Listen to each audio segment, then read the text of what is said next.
This week on Supercars Talk, it's time to get that red marker out and fill out the mid-year report card.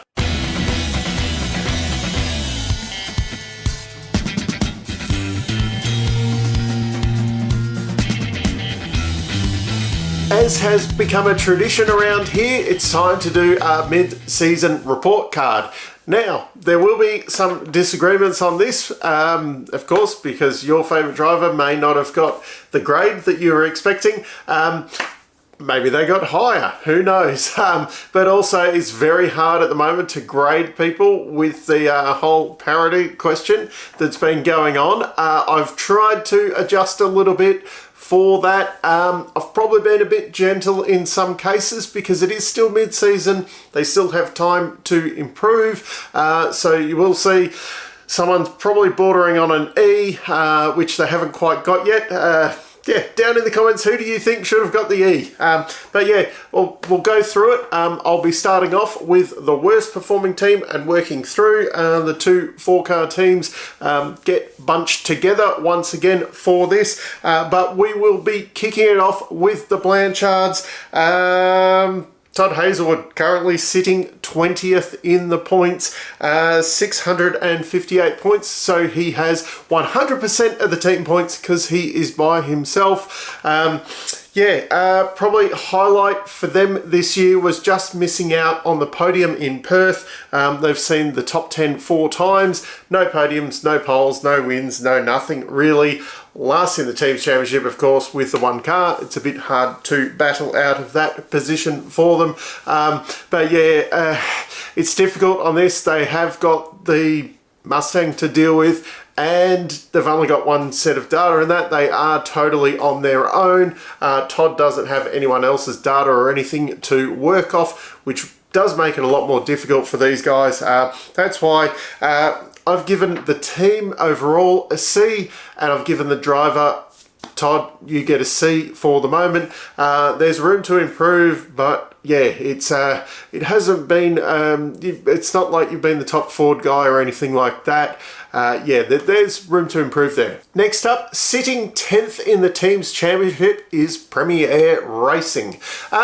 If I would have thought that James Goulding was a lot further up in the championship than Tim Slade. But these guys are sitting 14th and 15th in the championship, 51% and 49% of the points respectively. Hardly anything to split them.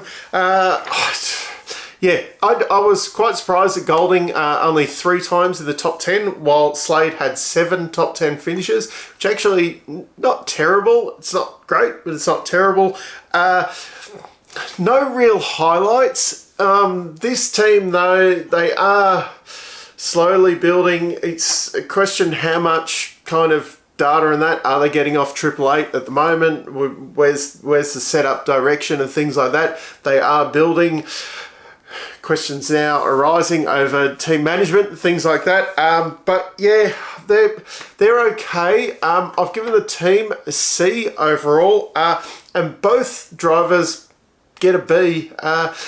It's okay, but it's not spectacular. How much is team and how much is drivers, and that's reflected in their grading. 9th position in the team's championship, Grove Racing. I was expecting these guys to be a bit higher. Are they, once again, is it a Mustang thing that's kind of holding them back? They do seem to qualify a lot better than they race. Could they be playing with the setup to maybe be bringing that a little bit better? Matt Payne doing quite well, I think. 45% of the team points. Reynolds is 12th in the championship compared to his 18th. My highlight for Payne is he's finished every race. I fully expected him to tear up a lot of equipment, and he hasn't been doing that. He's, quite a lot of time he's been running, mid-pack. He only has 2 top 10 finishes, which is a little bit disappointing at this point, but also he hasn't had the DNFs, so he seems to be taking that very, level-headed, steady kind of progress. Dave Reynolds, highlight, believe it or not, back in Newcastle, he started off pole position. When I was looking back through that, I'd totally forgotten about that because it seems so long ago. They had a really good run at the start of the year. He had a couple of podiums there, and then only 5 top 10s overall because they've seemed to be going backwards, and that reflects overall I've given the team a C. Dave gets a B just purely because, he has had a pole position, he's had a couple of podiums and that. Matt Payne gets a C+. There's room for improvement, but you get that plus there because you haven't trashed a car yet. 8th in the championship is Matt Stone Racing. This is Jack Le Broc's breakout year. Now, whatever you say about the Camaro advantage, blah, blah, Jack Le Broc has been doing a spectacular job. Cam Hill just kind of been chipping away. Results a little bit light on. He's only had 1 top 10. Fully expected though for a rookie with not exactly a front-running team, and Jack's been around a long time gradually to build all of this up. But my highlight for Cam Hill is that he's currently beating his Super 2 teammate. And a lot of people, I think, at the start of the year would have put Fraser a lot higher than where Cam Hill would have been, and Cam Hill's been doing a lot better job. In theory, Fraser should be doing better. Super 2 championship with a bigger team, blah, blah, blah. But yeah, Cam Hill's just been chipping away. The speed has been building.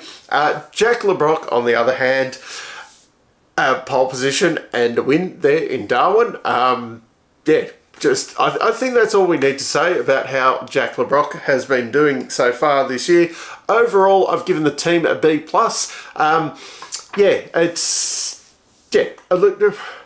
There is definitely room for improvement, but if you had, say if Todd Hazelwood was still there and he was pretty similar to what Jack was doing, these guys, should be a lot higher in the championship. They do actually have the equal biggest discrepancy in points between the two. You'd imagine if you had a secondary driver that had scored, even a few percent lower than Jack, so they'd be at 1,800 odd kind of points overall, which that would bring them into that 3rd or 4th kind of realm in the points, which pretty impressive there. I've given Cam Hill a C+ overall. Bit of room for improvement, and Jack Le Broc, he gets an A. He's solidly in the top 10 now, and really leading that team now. 7th in the championship is Walkinshaw Andretti United. Now, I may have said about previously the equal biggest gap in points. This is the biggest gap in points between the two teammates. The other guys are there's a few on equal second there. Chaz 66% of the team points to Nick Percat's 34%. Chaz started the year with a bang. The highlight for him this year, I reckon, so far is that double second place in Newcastle. Actually, he started off the year, really, really spectacularly. No highlights for Percat. He's only had 2 top 10s. Chaz has been on the podium 3 times, and he's also had 12 top 10s, which is... it's not bad overall. The guys right at the front, they're at 14 top 10s, so he's kind of up there with them. But overall, the team has been really hit and miss, and Chaz has been dragging it more into the back half of the top 10 than kind of right up the front. Overall, I'm giving the team a D. Nick Percat, surprisingly, or not surprisingly, gets a D. And Chaz gets a B+. It's not good enough for an A, but he really seems to be kind of ragging that thing. Even without the qualifying pace, he seems to be ragging it close to the front in the races. 6th in the team's championship is DJR. Who would have predicted it would be quite this bad? they have had a win now, so it's not as bleak as maybe I called on that before the start of the season. But yeah, it's not been great. 55% of the points to Davison, 45% to Anton. The more surprising thing is Davison's just clinging on to kind of top 10 in 9th in the championship. Anton's all the way down in 16th, and he made a big jump after Townsville there. Yeah, so that was really looking not impressive. Davison, just the one podium, 8 top 10s though, and then yeah, Anton finally got his pole win and podium all off the came off the blocks there in that last race in Townsville, kind of saving his mid-year. It would have been looking a lot worse if it wasn't for that. Overall, I've given the team they get a D overall, a B for Davison because it's been somewhat consistent, C for Anton.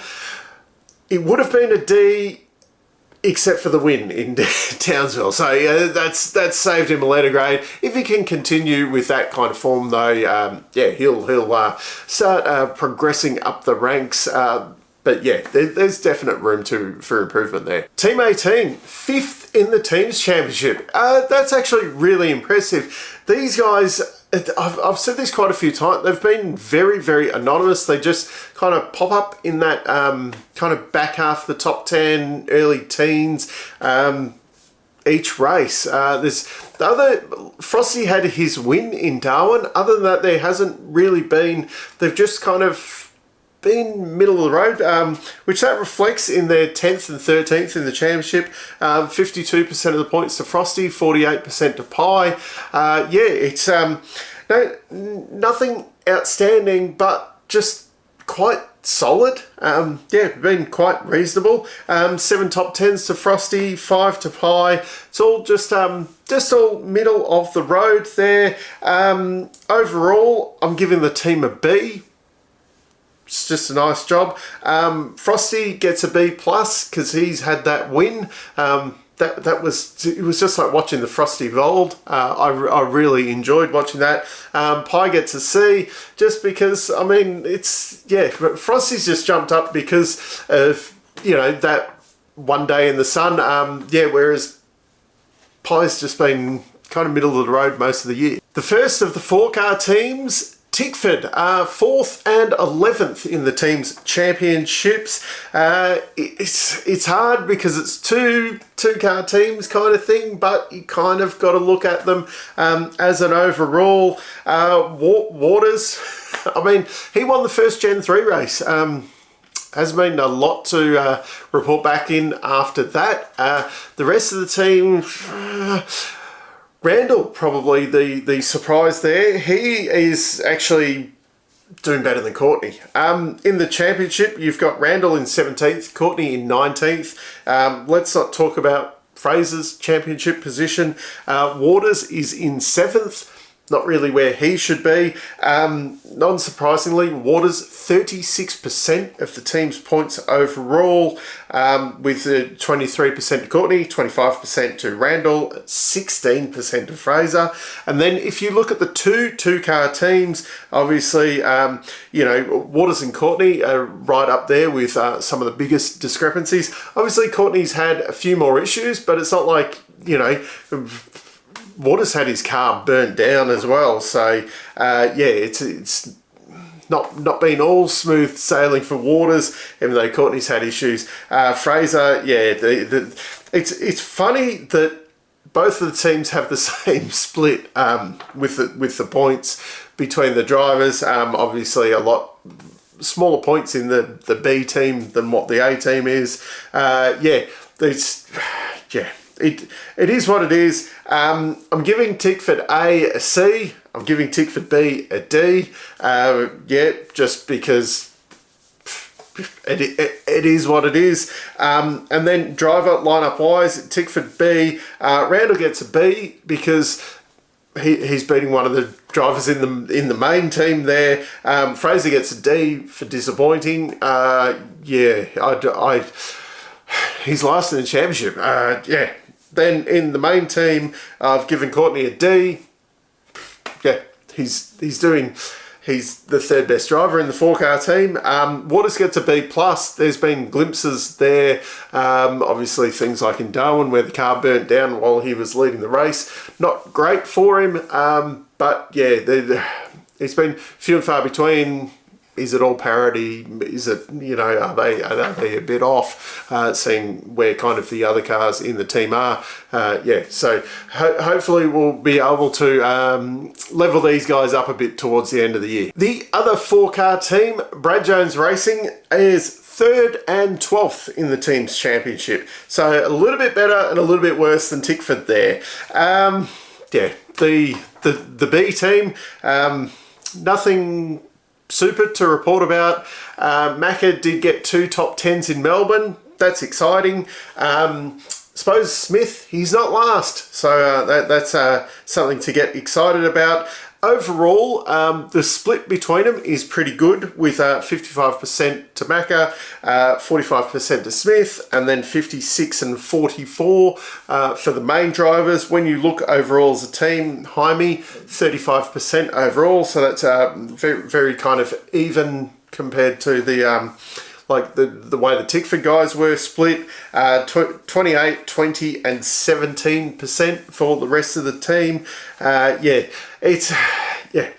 is what it is with these B teams sometimes, I think. Overall, the BJR B team, I'm going to give them a D. Individual drivers, Jones, C+. He's had a few top 10s. A C for Smith. I mean, it's hard because he hasn't done much, but we don't expect him to do too much. So I suppose he's kind of where we expect him to be. So he probably gets a little bit higher than some of the other guys that probably get a little bit harsher grades on them. And as for the A team, I've given them a B+. They seem to be getting better and better as we get into the year. I mean, Jaime's had 5 podiums so far, and that was off a bit of a slow start. 10 times he's been in the top 10, and forward's really starting to show that potential that we were expecting with him coming into the main game. He's had 6 top 10s so far. He's been getting close to Andre, so I've actually given both of them a B+ overall for that.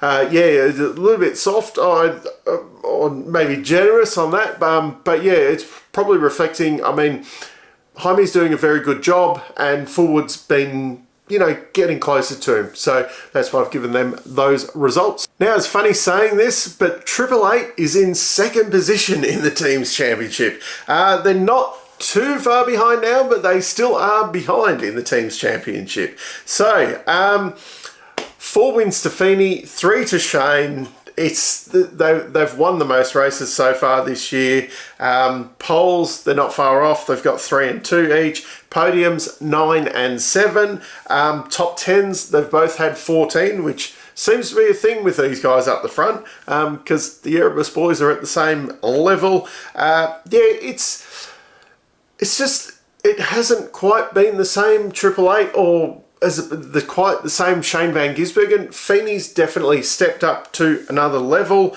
I mean, Feeney is now the leading Triple Eight driver. Not by much, but he is the leading driver. And then you look at Shane, and normally it's hard to kind of pick a highlight for the year for him. But this year he won a NASCAR race. That's definitely the highlight from Shane. Overall, and this reflects where we expect Triple Eight to be, but I've given the team a B overall, just because they should be getting an A. They should be leading the team's championship. Shane should be leading the championship. And that reflects in their individual gradings. I have given Shane a B because he's dropped back from last year. He's not the same guy who went out and just dominated 2022. And an A for Feeney. He's really stepped up. He's up on that top kind of level now. And finally, 1st position in the championship is Erebus. They have really come out of the blocks just charging this year. It's been quite spectacular for them. Will Brown, his highlight of the year, probably taking the championship lead there in Townsville, and for Brodie getting his first win there at the Grand Prix. Brown, this surprised me a little bit. Brown having more wins than Brodie, 4-2. That actually surprised me a little bit. Brown's had as many wins as Feeney this year. Poles 3 to Brown, 4 to Kostecki. Podiums only 8 to Brown, where Brodie's been on the podium 11 times. Both of them have had 14 top 10s, as the same as the Triple Eight guys. It's been a very, very solid year from Erebus. Overall, I'm giving the whole team an A, and giving both of the drivers an A. No one quite cracks an A plus yet. Hasn't quite been good enough for that. Maybe when we get to the end of the year, we'll see how they go. But yeah, just really, really solid for them. It's really good to see another team taking it to Triple Eight. Parity aside, these guys are beating Triple Eight in the same machinery. So yeah, that's why they deserve the higher marks. So that's my mid-season report card. Down in the comments, let me know what you agree and disagree with. I'll probably hear more disagrees than agrees. But yeah, there is time for all the drivers to reset their scores, to do better or worse. We're only halfway through the year, so there's plenty of opportunity to reset my mind. Until next time, I'm still Dave, and I'll catch you later.